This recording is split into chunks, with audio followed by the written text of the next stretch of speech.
কাউকে অন্যায়ভাবে আঘাত করা ছাড়ুন, ঠকিয়ে লাভবান হওয়ার চিন্তাভাবনা এক্ষুনি বাদ দিন। প্রতারণা করার মানসিকতা থেকে জলাঞ্জলি দিন নিজেকে। জীবনে এমনভাবে বাঁচুন যেন আপনার দ্বারা কখনোই কারো ক্ষতি না হয়। মনে রাখবেন, আপনি যেন কখনো কারো দীর্ঘশ্বাসের কারণ না হন। জানেন তো, মানুষের দীর্ঘশ্বাস কিন্তু ভীষণ ভয়ঙ্কর। কারো দীর্ঘশ্বাসের কারণ হয়েছেন তো আপনার জীবনে শাস্তি অনিবার্য, আর সেটা বেঁচে থাকতেই পেতে হবে। তাই জীবনে আর কাউকে পরোয়া করুন বা না করুন, সৃষ্টিকর্তা যে আছেন উনাকে পরোয়া করুন। মনে রাখবেন, তিনি ছাড় দেন কিন্তু ছেড়ে দেন না। এরকম হাজার হাজার প্রমাণ কিন্তু আমাদের আশেপাশে অহরহর ঘটে যাচ্ছে। তাই নিজেকে এখনই শুধরিয়ে ফেলুন। আসল কথাটা হচ্ছে কি জানেন তো, আপনি সবাইকে ফাঁকি দিতে পারলেও প্রকৃতিকে কিন্তু কখনোই ফাঁকি দিতে পারবেন না। সবাই আপনাকে ছেড়ে দিলেও প্রকৃতি কখনোই আপনাকে ছেড়ে দেবে না। মনে রাখবেন, মানুষ যা পারে না প্রকৃতি তা খুব ভালোভাবেই পারে। মানুষ যে হিসাব মিলাতে পারে না, দেখবেন হিসাবখানি অপূর্ণই রয়ে যায়, সেই হিসাবটা কিন্তু প্রকৃতি ঠিক হিসাব মতোই মিলিয়ে নেয় কড়াই গণ্ডায়। মানুষ যে বিচারের ভার সৃষ্টিকর্তার হাতে ছেড়ে দিয়ে নীরবে নিভৃতে চোখের জল ফেলে সবকিছু সহ্য করে যায়, অথচ প্রকৃতি কিন্তু সেই বিচারের সাজা এই দুনিয়াতেই অপরাধীকে ভোগ করিয়েই নিয়ে যায়। ওই যে একটা কথা আছে না, কথাটা কিন্তু আমরা সবাই জানি।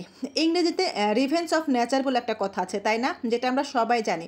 বাংলায় যাকে বলে প্রকৃতির প্রতিশোধ।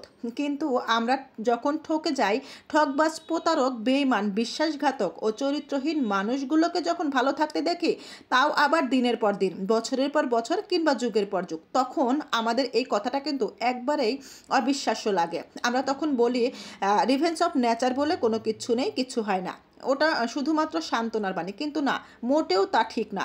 এটা হচ্ছে আমাদের মনের একটা ভুল ধারণা। কষ্ট পেতে পেতে মানুষ হচ্ছে এই কথাটা অবিশ্বাস করতে শুরু করে। আসলে এগুলো হচ্ছে আমাদের আঘাতে আঘাতে ক্ষতবিক্ষত হয়ে যাওয়া মনের অশ্রুকণা মাত্র। আসলে কিন্তু প্রকৃতির বিচার প্রকৃতি ঠিকই করে নেয়। অথচ আমরা ঠকতে ঠকতে যখন একদম শেষ হয়ে যাই, তখন এই কথাটাকেও অবিশ্বাস করতে শুরু করি যে রিভেঞ্জ অফ নেচার বলে আসলেই কোনো কথা হয় না। এটা আমাদের মনের সান্ত্বনা। যাই হোক, এতক্ষণ অনেক কথা বললাম।